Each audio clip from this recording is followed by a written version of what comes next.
Hello बच्चा party, welcome back to my YouTube channel Academic Bytes. आज हम इस वीडियो में डिस्कस करने वाले हैं क्लास 8 साइंस का चैप्टर 2 माइक्रो ऑर्गेनिजम्स के मल्टीपल चॉइस क्वेश्चंस यानी कि एमसीक्यूज।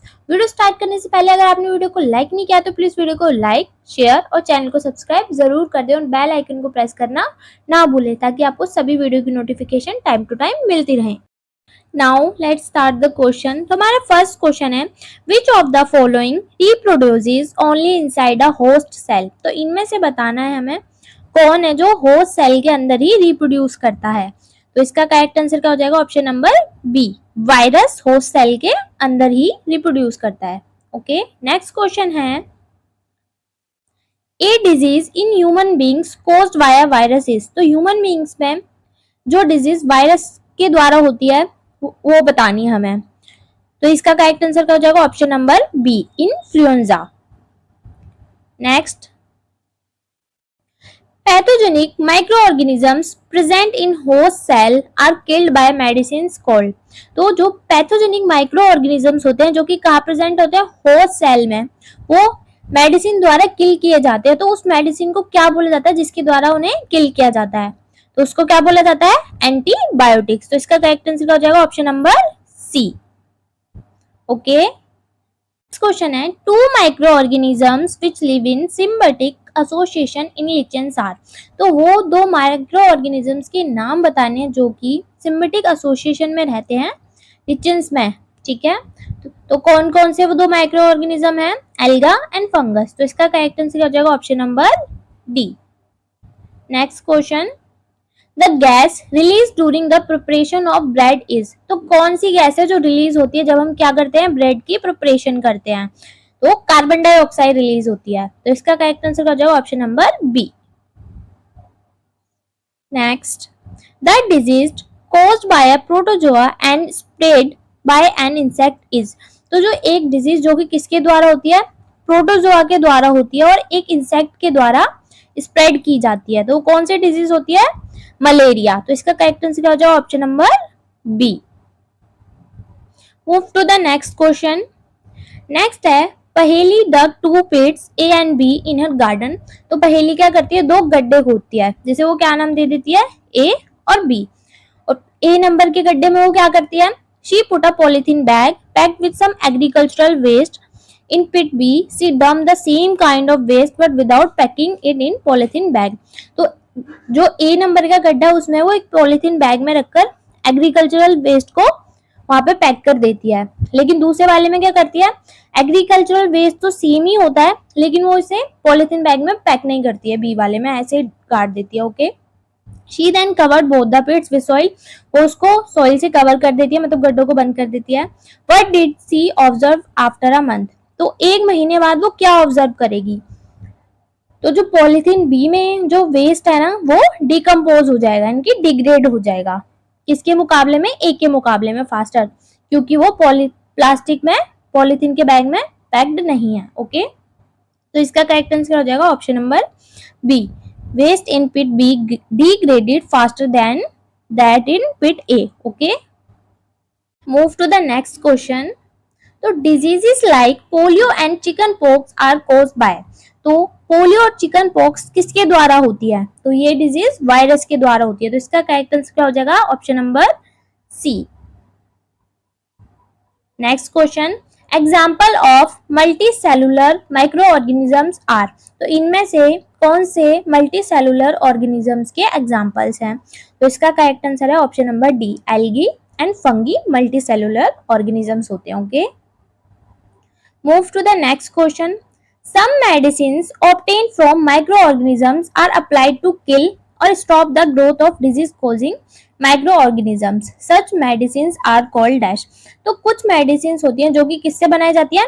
माइक्रो ऑर्गेनिज्म से ही बनाई जाती हैं और उनको डिफरेंट काइंड के माइक्रो ऑर्गेनिजम्स को किल करने के लिए यूज किया जाता है। तो उन मेडिसिन को क्या बोला जाता है? उनको बोला जाता है antibiotics.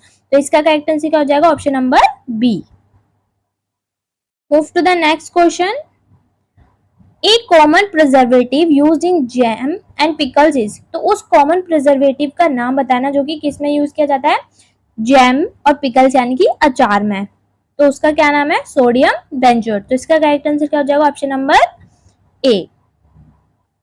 Next question, rhizobium found in root nodules of leguminous roots is an. तो जो राइजोबियम जो कि रूट नोड्यूल्स में पाया जाता है, किसमें, लेग्यूमिनस रूट्स में पाया जाता है। ओके, तो वो क्या होता है, तो वो नाइट्रोजन को फिक्स करने के लिए यूज किया जाता है, तो उसे क्या बोला जाता है, एटमॉस्फेरिक नाइट्रोजन फिक्सर। तो इसका करेक्ट आंसर क्या हो जाएगा, option number C. Okay, now move to the next question. तो नेक्स्ट क्वेश्चन है, lactobacillus is commonly found in. तो लैक्टोबैसिलस किस में पाया जाता है, तो ये कर्ड में पाया जाता है। तो इसका करेक्ट आंसर क्या हो जाएगा, option number B. Okay, next question, the process of conversion of sugar into alcohol by yeast is called. तो जो कन्वर्जन होता है शुगर का अल्कोहल में, किसको यूज करके, ईस्ट को यूज करके, उस प्रोसेस को क्या बोला जाता है, तो उसको क्या बोला जाता है, फर्मेंटेशन। तो इसका करेक्ट आंसर क्या हो जाएगा, option number A. Now move to the next question. The pores in the bread is due to the gas bubbles of। तो जो हम ब्रेड बनाते हैं उसके अंदर पोर्स होते हैं, यानी कि छेद होते हैं, तो वो गैस बबल्स की वजह से होते हैं। तो वो कौन सी गैस होती है, वो कार्बन डाइऑक्साइड के बबल्स की वजह से होता है। तो इसका करेक्ट आंसर क्या हो जाएगा, option number D. Next question, deliberately injecting weak microbes into a healthy body and producing antibody to fight against strong microbes is called।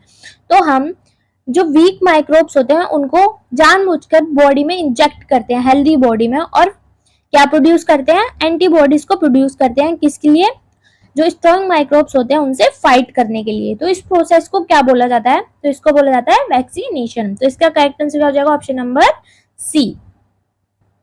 Next question है, the microbe for malaria is carried by. तो जो microbe malaria को cause करता है वो किसके द्वारा carry करके एक जगह से दूसरी जगह पर लेके जाया जाता है। तो इसका करेक्ट आंसर है option number B, female anopheles mosquito. Okay, next question, microorganisms are. तो माइक्रो ऑर्गेनिजम्स क्या होते हैं, मल्टी सेलुलर, यूनिसेलुलर, या दोनों ही टाइप के होते हैं, या इनमें से कुछ भी नहीं होता। तो माइक्रो ऑर्गेनिजम्स क्या होते हैं, मल्टी सेलुलर होते हैं। तो इसका करेक्ट आंसर क्या हो जाएगा, option number A, option number A. Okay, now move to the next question, penicillium is a. Penicillium क्या होता है, तो पेनिसिलियम एक फंगस होती है। तो इसका करेक्ट आंसर क्या हो जाएगा, option number A. Next question, malaria is caused by. तो मलेरिया किसके द्वारा होता है, तो मलेरिया एक प्रोटोजोआ के द्वारा होता है। तो इसका करेक्ट आंसर क्या हो जाएगा, option number A. Next question, rhizobium bacteria is. तो राइजोबियम जो बैक्टीरिया होता है वो किस में हेल्प करता है, तो वो नाइट्रोजन फिक्सेशन में हेल्प करता है। तो इसका करेक्ट आंसर क्या हो जाएगा, option number A. Next question, scientist who discovered fermentation is. तो उस साइंटिस्ट का नाम बताना है जिसने क्या डिस्कवर किया था, फर्मेंटेशन को डिस्कवर किया था। तो उसका क्या नाम है, लुईस पैश्योर। तो इसका करेक्ट आंसर क्या हो जाएगा, option number A. Next question, amoeba belongs to. तो अमीबा किस किंगडम को बिलोंग करता है, तो अमीबा प्रोटोजोआ किंगडम से बिलोंग करता है। तो इसका करेक्ट आंसर हो जाएगा option number A, protozoa. Okay, next question, mushroom belong to. Mushroom किसको बिलोंग करता है, तो मशरूम फंगी होती है एक। तो इसका करेक्ट आंसर क्या, option number A. Next question, amount of nitrogen in the atmosphere. तो हमारे एटमॉस्फेयर में नाइट्रोजन का कितना अमाउंट है, तो 0.78। तो इसका करेक्ट आंसर है ऑप्शन नंबर ए।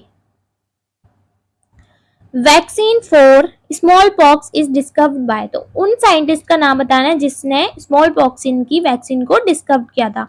तो उनका क्या नाम है, एडवर्ड जेनर। तो इसका करेक्ट आंसर है option number D. Next question, spirogyra is. तो स्पाइरोगायरा क्या होती है, एक फंगी होती है। तो इसका करेक्ट आंसर क्या हो जाएगा, option number A. Okay, now move to the next question,